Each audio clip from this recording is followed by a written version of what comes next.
Hello everyone. Today we're going to be talking about the ideal gas law. It's very important for understanding how our atmosphere works and a lot of other physical processes, and also for engineers be able to understand graphs like this in order to make predictions. So here we have the pressure versus the volume. If you look at the ideal gas law, we know it's PV equals nRT. And so then how pressure and volume are related to each other is you have P equals nRT all over volume. So here pressure is going as something like A over the volume. And here this A depends on T. So as you change temperature, then you're going to be hopping on these isothermal, which means that this whole curve has the same temperature. So we're going to talk more about where this ideal gas law came from and how to use it. The ideal gas law first came to us through a bunch of empirical observations. And what I mean by this is that these guys conducted a bunch of experiments, made a plot, and then found out that there was a relationship between two of the variables. So Boyle looked at how pressure versus volume were related to each other. And all of these were conducted at a constant temperature. So then PV equals a constant. A little later in the late 1700s, Charles found the relationship between volume and temperature. Then Gay-Lussac found the relationship between pressure and temperature. And then Avogadro found the relationship between volume and the number of moles. So when you put all these together, then you get our ideal gas law that we all love and know is PV equals nRT. This ideal gas law, like I said, is PV equals nRT. But then we also can put it in terms of the Boltzmann factor, which is nKT. And these n's are a little different from each other because of how R and KB are different from each other. So this n is the number of molecules, and then this end is the number of moles. So depending on what you know, then you could switch between these two and use whatever is most convenient. There's also a bunch of different ideal gas constants, that's this R, and you can look up whichever one is easier for you also, but basically it's just doing conversions between joules and moles and these sort of things for you. And we'll use one of these in a later problem. But first, let's talk about what are all the assumptions to this ideal gas law. So the first is that everything is low density.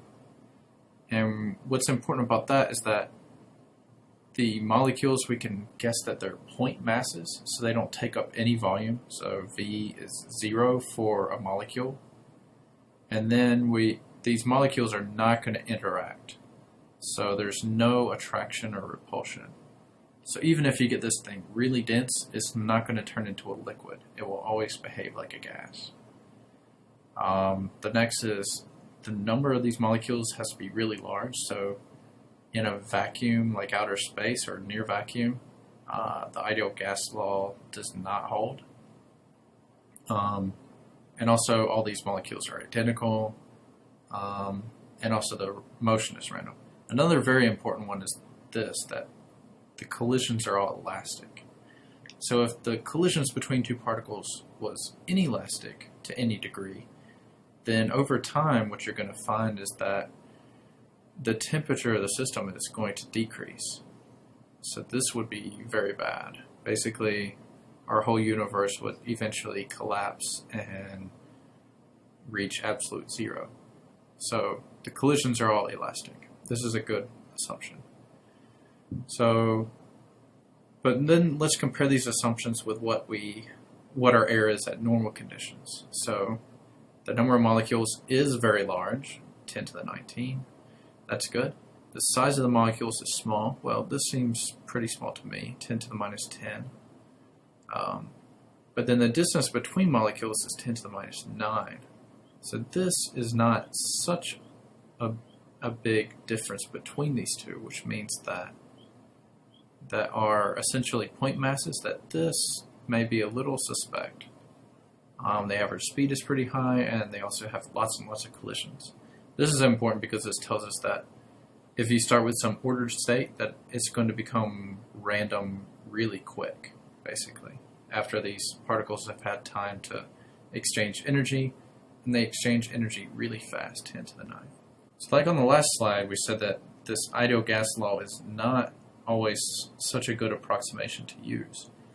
And so we use van der Waals equation here, which looks a little complicated, but I'll break it down.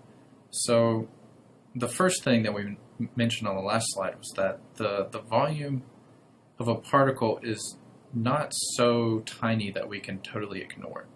So our effective volume of our system is going to be the volume of the system minus the volume that's occupied by the particles. So we can derive this pretty quick.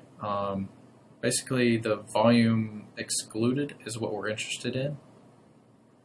And so for two particles, the volume excluded is going to be like 4/3 pi and then 2r cubed. I say 2r because here we have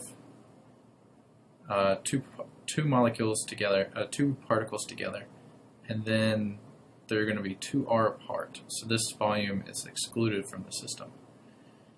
And so this is for two particles.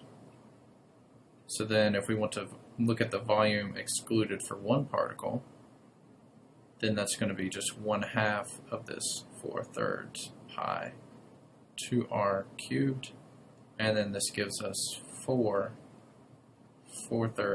pi r squared. So this exclusion is 4 times the size of a particle. And in air, when the different sizes are just an order of magnitude off, this matters.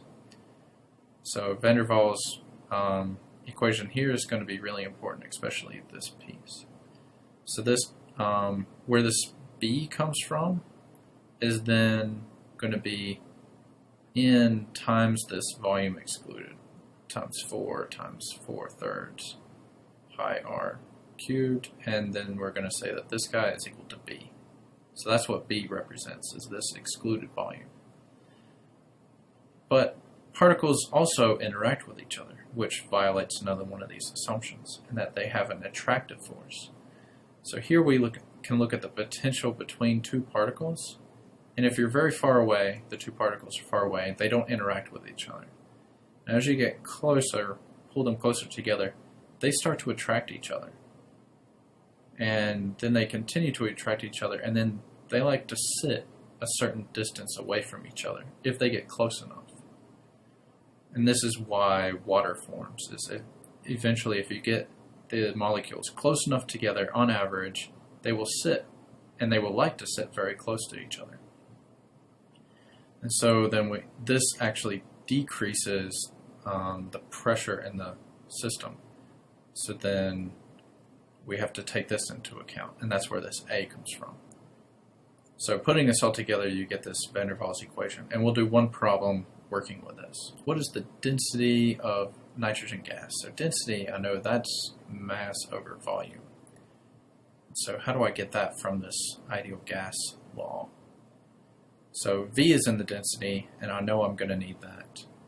And then I can also see that this N is the number of moles, and that looks pretty important. So let's do N over V, solve this ideal gas law for N over V, because this is sort of like an M over V. So I'm going to bring V over to this side and RT over to this side, so I'm going to get P over RT. So then the next part is how to make these two guys agree with each other. So here I have the number of moles per volume. So then if I divide by the number of moles, then what I'm going to get is a 1 over V is equal to P over RT if I just look at 1 mole. So here I can have a 1 over V pretty easy, and here I'm just going to have rho over M.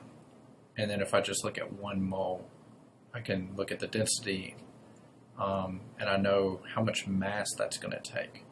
And so now I have a 1 over V is equal to a 1 over V. So here rho over M is equal to P over RT. So then this gives me rho is equal to M P over RT. So then what are all of these guys? So rho is then going to be equal to M, which is my molar mass, and I'm dealing with nitrogen, so that's 2 times 14, and then times 1 atmosphere. And then now I know R, one of these is 8.314, and this is the joules per mole Kelvin. But there's another R that's pretty handy, and that's this one, 0.08206 ATM Kelvin all over, ATM over Kelvin moles. So since I'm dealing with atmospheres, I don't want to convert this atmospheres into Pascal, so I can use this guy, so I'm going to be lazy. So then 0.082 ATM K mole, and then now times this temperature, but I need to convert this into Kelvin, so that's 297.15. So then my density of nitrogen at standard temperature pressure is going to be about 1.148 grams per liter. So now let's take an ideal gas and let's heat it up. So we're going to be in a sealed container, so that means my V is going to be constant. And then now I'm given some pressure. P1 is my 1 atmosphere. And I know T1 is equal to 50 Celsius. Let's go ahead and convert that. So that'd be 323 Kelvin. And then now I'm going to heat to another temperature. So that's 100, so that's 373 Kelvin. So then what's my new pressure? So then P2, I want to find that guy.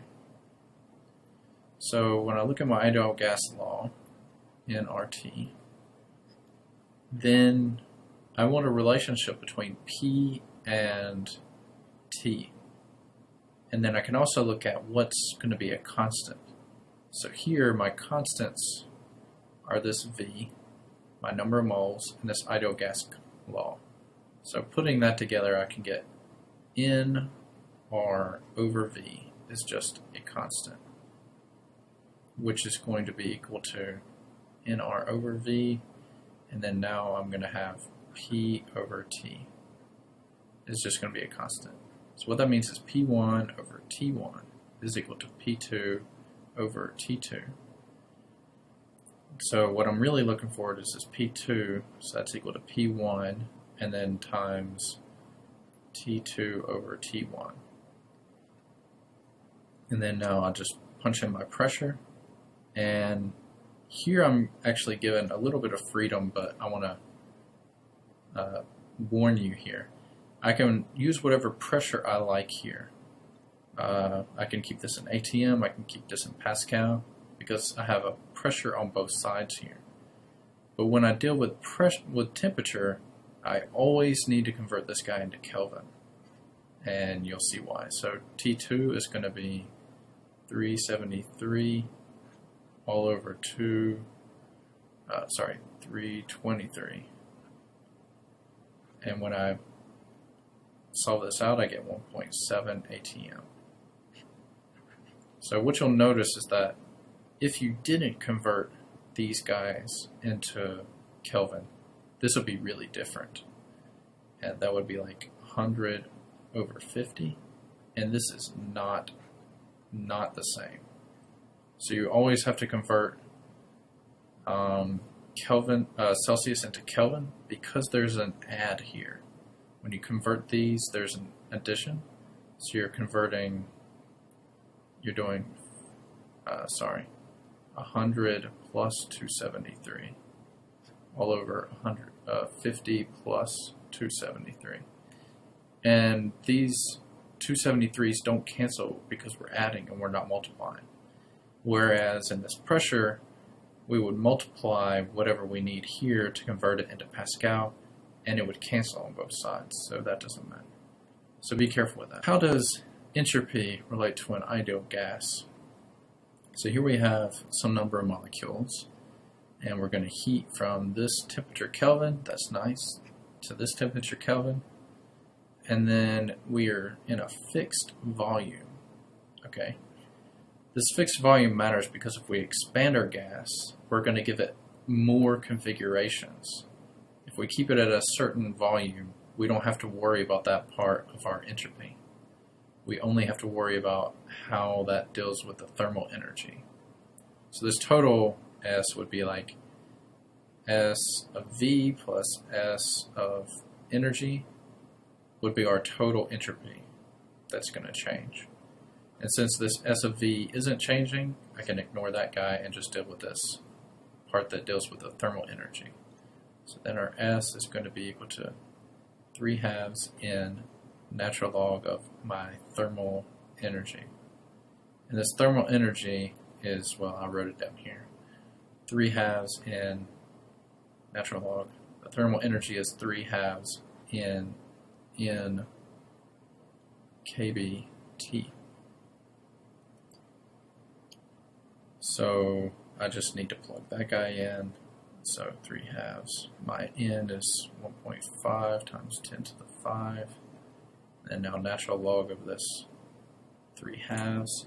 And what I'm interested in is how does this change?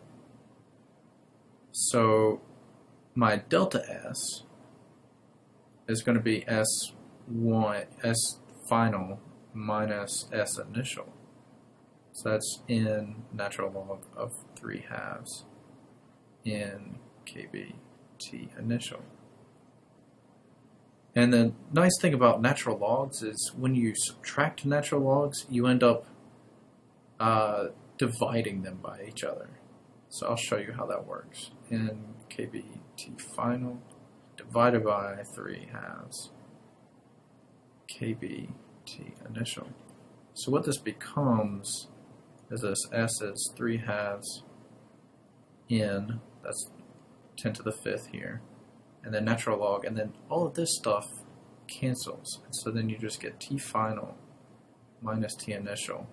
And when you plug this in, you'll get 114,936. In this example, we have some ideal gas which is going to undergo some expansion. So we have our V1 is going to be this 4.0 liters. And then we have our T1, which is this 300 Kelvin. And we also have our pressure at 1, which is 2.0 atm. So that's all this information here. We're a monatomic gas, so we can assume ideal gas law is going to hold. And then what we're going to do is just slowly let thermal energy be added to this gas. So what this means is that the temperature is going to change, because we remember that E thermal is equal to 3/2 in kBT. So if we're adding thermal energy, we're increasing our temperature. We're going to have to find out what that T2 is in just a second. And then its final volume is going to be the 7.8 liters. And we're keeping the pressure constant. So if we're keeping the pressure constant, we can look at this ideal gas law in KT, and then solve for what's being held constant. So that's in K all over P, and that's going to be equal to V over T, and this is going to be a constant. So this tells us that V2 over T2 is going to be V1 over T1. So then T2 is going to be equal to T1 V2 over V1, which is going to give us 585 Kelvin. So now we know this final temperature. So now what we really want to know is how does the entropy change? So this means that we need to take our final entropy and subtract our initial entropy. So then we got to look at all of these individual pieces of entropy. So initially, what we have is our entropy is related to this thermal energy plus our entropy that's related to the volume. So that's this guy. So let's look at each of these chunks. So this is our SE, which is related to the thermal energy, and this is SV, which is related to the volume. So if we look at the thermal energy, that's 3/2 N, that's the number of molecules, natural log of E thermal. But E thermal is this guy, so that's 3/2 N kBT. And then we're going to add on SV, which is just N natural log of V. Now what we're really interested in is this delta S. So that's S final minus this guy.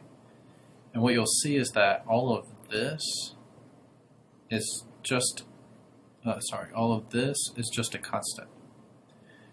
And then we're going to have some stuff on the inside. So what we really have is this 3/2 in natural log, and then 3/2 in kBT.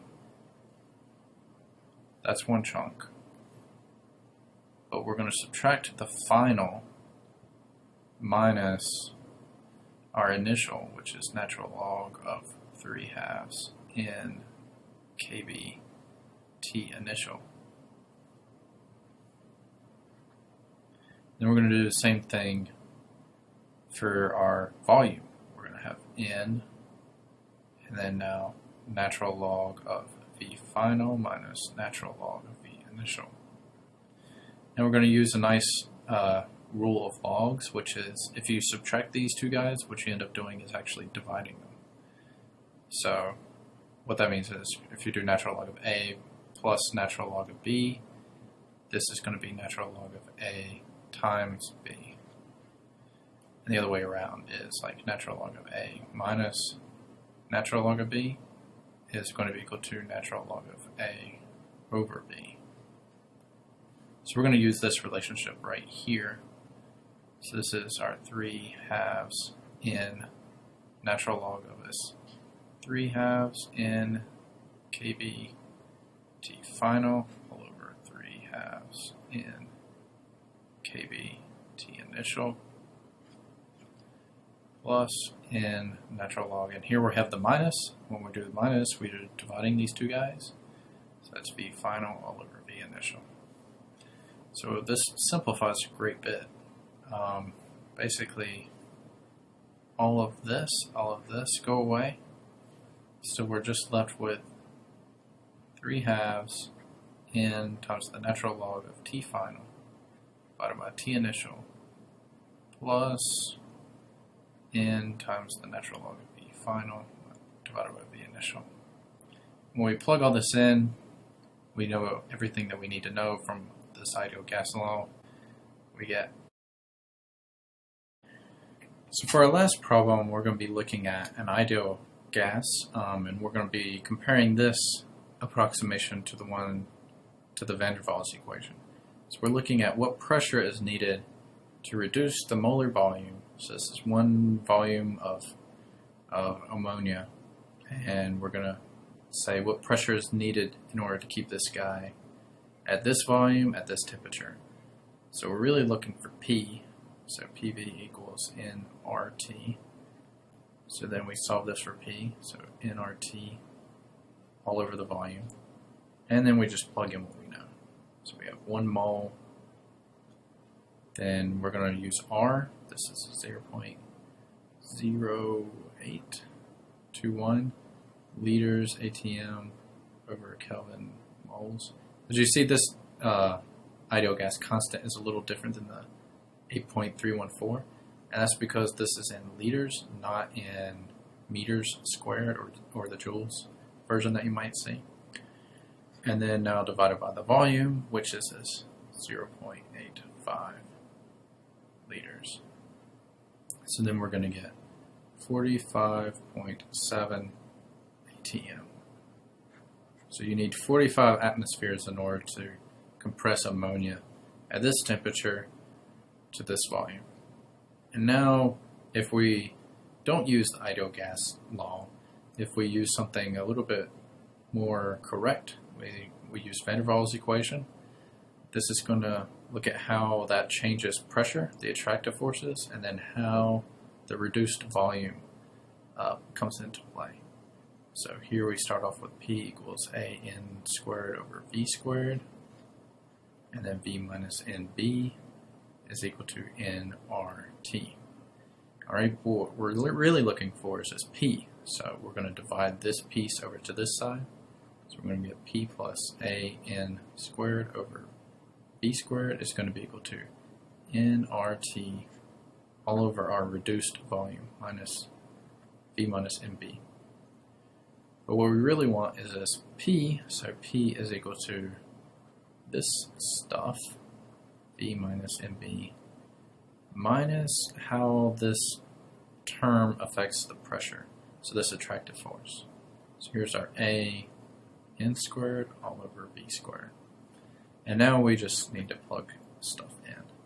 So when you plug all of this in, you're going to get 42.1 atmospheres.